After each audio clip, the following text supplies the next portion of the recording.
Welcome to Biography with Plutarch, where we delve into the lives of remarkable individuals to uncover the essence of their character and the experiences that shaped them.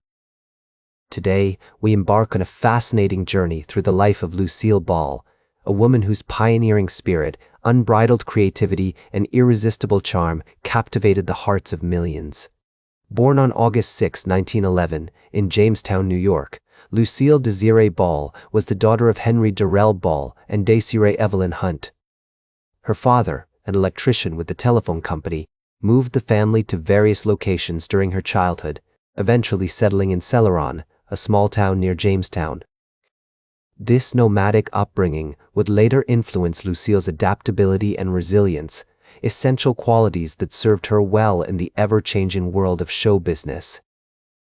As she navigated the challenges of frequent relocation, Lucille developed a unique ability to observe and absorb the nuances of different environments, fostering an empathetic and curious nature that would serve her well in her future roles. The Ball family's modest home in Celeron was filled with love, laughter, and music. Lucille's mother, Desiree, was a talented pianist who encouraged her daughter's creative pursuits, often playing the piano to accompany Lucille's early performances. These impromptu shows, which featured Lucille singing, dancing, and acting out stories, laid the groundwork for her future career in entertainment. The close-knit community of Celeron also played a significant role in shaping Lucille's early years, providing a supportive network of friends and family who encouraged her to pursue her passions. Lucille's early life was marked by a strong sense of curiosity and a flair for the dramatic. Her mother, Desiree, recognized her daughter's creative potential and enrolled her in the John Murray Anderson School of the Dramatic Arts in New York City when Lucille was just 15 years old. This pivotal decision exposed Lucille to the world of theater and performance, sparking a passion that would drive her for the rest of her life. As she immersed herself in the school's rigorous curriculum, Lucille discovered her love for the works of William Shakespeare, Oscar Wilde, and other literary giants, which would later influence her approach to comedy and character development. As a young girl, Lucille was enchanted by the silent films of Charlie Chaplin and the Keystone Cops, often sneaking into the local cinema to watch these comedy legends in action. She was mesmerized by their physical comedy and slapstick humor, which seemed to defy gravity and push the boundaries of what was possible on screen.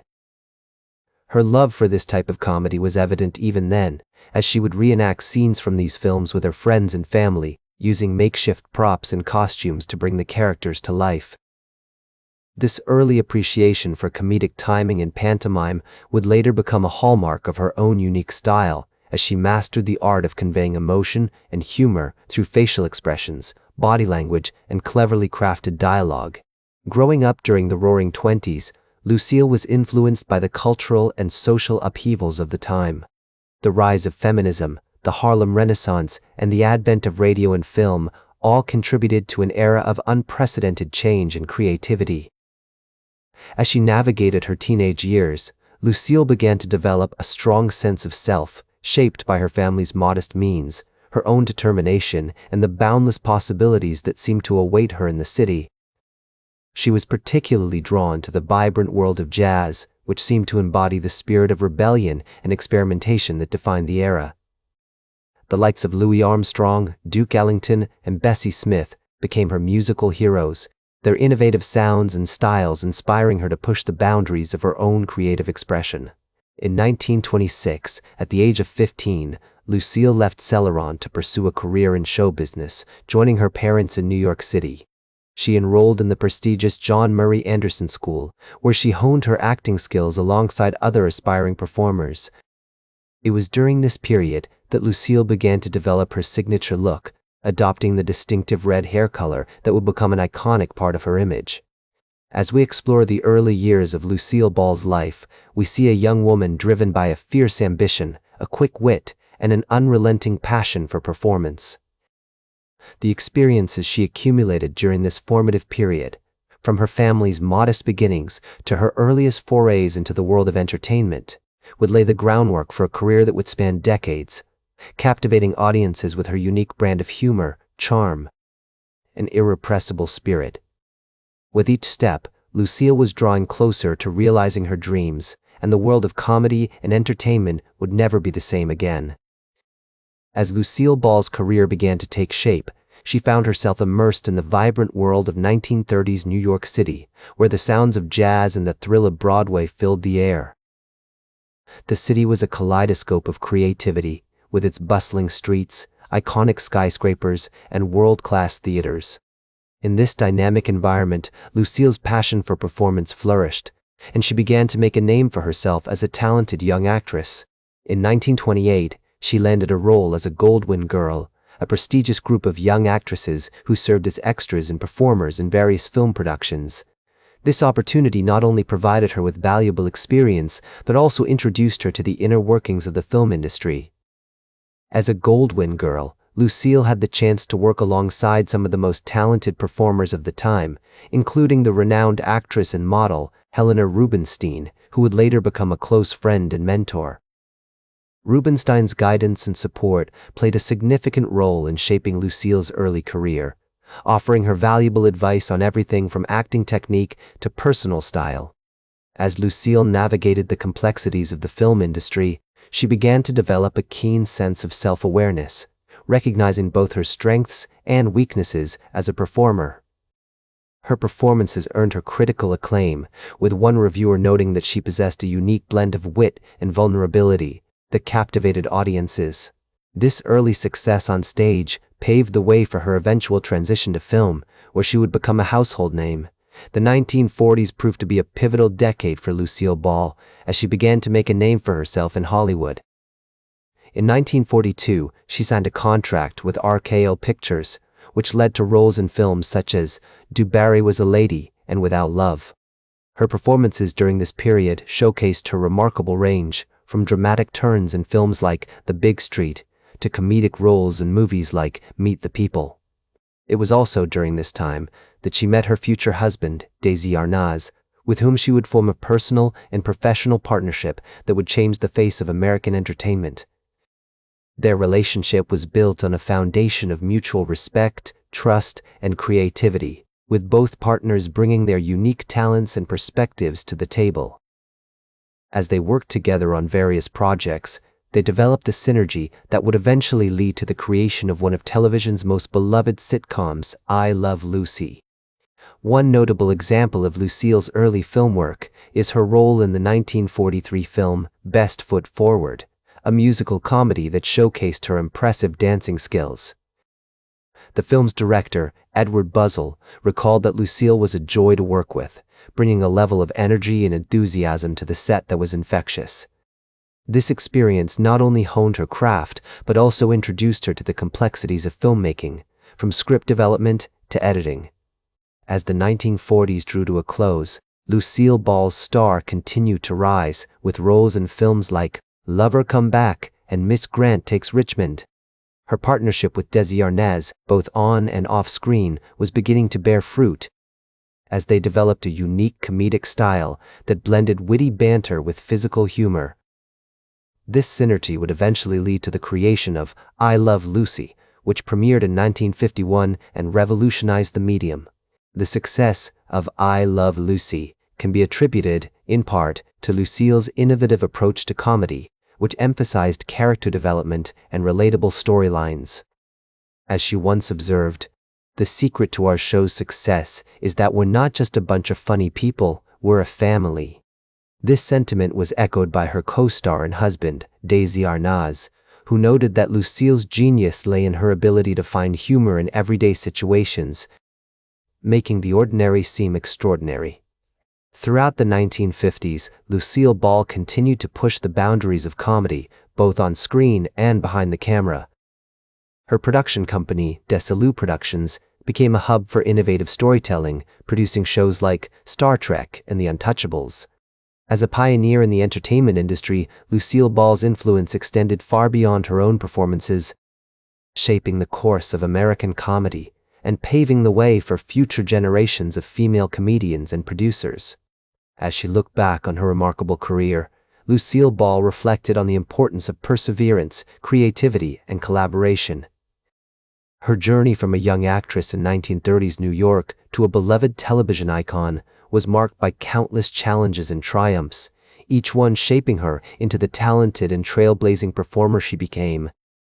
As Lucille Ball's career continued to soar in the 1960s, she remained committed to pushing the boundaries of comedy and entertainment, a trait that had become synonymous with her name. The decade saw her starring in the incredibly popular sitcom, The Lucy Show, a series that not only cemented her status as a television icon, but also showcased her impeccable comedic timing and ability to connect with audiences of all ages. Each episode was a masterclass in comedy, filled with vivid scenes of Ball's character navigating the challenges of everyday life with humor and grace. Behind the scenes, Ball's production company, Desilu Productions, was also thriving. Under her visionary leadership, Desilu produced an array of hit shows that captivated audiences and redefined the television landscape. Series like Mission Impossible and Mannix not only reflected Ball's commitment to quality programming, but also demonstrated her ability to identify and nurture new talent. Her dedication to fostering emerging writers, directors, and actors earned her numerous awards and accolades, including multiple Emmy Awards and a prestigious Lifetime Achievement Award from the American Film Institute. These recognitions were more than just acknowledgments of her success. They were validations of her tireless efforts to elevate the craft of comedy and television production. In her later years, Ball continued to be active in the entertainment industry, albeit at a slower pace that allowed her to focus on projects that truly resonated with her. She appeared in films like Mame and Yours, Mine and Ours, roles that showcased her versatility as an actress and her enduring appeal to audiences. Her guest appearances on popular television shows were always highly anticipated events, demonstrating her ability to command attention and affection from viewers across different generations. Despite struggling with health issues, including a heart condition and arthritis, Ball's spirit and determination never wavered. She embodied the mantra she once eloquently expressed: "I would rather regret the things I have done than the things I have not done." This philosophy was more than just a guiding principle. It was a reflection of her approach to life and career, marked by an unwavering willingness to take risks, challenge conventional boundaries, and push beyond the limits of what was thought possible. Lucille Ball's passing on April 26, 1989, at the age of 77, marked the end of an era in American comedy. Her impact on American comedy is immeasurable, with her influence visible in countless female comedians and actresses who have followed in her footsteps. Comedian and actress Carol Burnett perhaps said it best when she observed, "Lucille Ball was a true pioneer, a woman who paved the way for all of us to follow." This sentiment encapsulates not only Ball's contribution to comedy, but also her role as a trailblazer for women in entertainment. Breaking down barriers and challenging stereotypes with grace, humor, and an unrelenting passion for her craft. Today, Ball's legacy extends far beyond her own performances, with Desilu Productions having played a significant role in shaping the television landscape. The company's innovative approach to programming and its commitment to nurturing new talent helped launch the careers of numerous stars and pave the way for future generations of comedians, writers, and producers. Historian and critic Christopher Lehman Haupt astutely noted, "Lucille Ball's greatest legacy may be the door she opened for women in comedy, but her impact on American culture goes far beyond that." Ball's influence can be seen in everything from the sitcoms that dominate modern television to the female comedians who continue to push the boundaries of humor and entertainment, ensuring that her legacy remains vibrant and relevant. Her courage, creativity, and determination inspired countless people, both within and outside the entertainment industry. She stood as a beacon of what could be achieved through hard work, perseverance, and a willingness to challenge the status quo. Ball's life serves as a powerful reminder of the importance of taking risks, pushing beyond conventional boundaries, and never giving up on our dreams, no matter how daunting they may seem. That's all for today's biography with Plutarch.